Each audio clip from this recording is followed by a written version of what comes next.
فعلا صار حلم المواطن السوري اليوم يتملك شقة جديدة وسعرها مناسب لدخله المحدود، وهالحلم صار صعب يتحقق. هالكلام سمعته بالفترة الأخيرة من كثير ناس، خاصة الأسعار عندنا اليوم بسوريا صارت منافسة لدبي واسطنبول، وأحيانا تكون أغلى كمان. لكن نحن اليوم بشركة مرمرة قررنا تحقيق هالحلم ونخليه أسهل مما تتخيل، وبدأنا بمجموعة من المشاريع وخطط إنشائية في مجموعة من المحافظات مثل دمشق وحلب وغيرها، وراح تنطلق هذه المشاريع بشكل تدريجي. وفعليا بدأنا ونفذنا أول مشاريعنا والأسعار فيه مناسبة للجميع بإذن الله تعالى. وتابعوا الصفحة لأن خلال الفترة القادمة راح نعلن عن المواقع والأسعار وآلية الحجز أول بأول. وشركة مرمرة هي شركة تركية بالأساس ومقرها في اسطنبول، مختصة بمجال الإنشاءات والمقاولات والتطوير العقاري.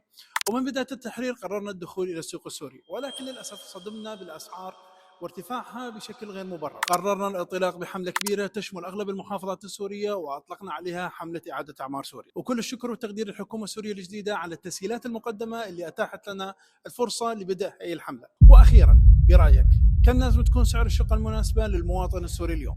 اكتب لنا رأيك بالتعليقات، ولو أنت مهتم تواصل معنا.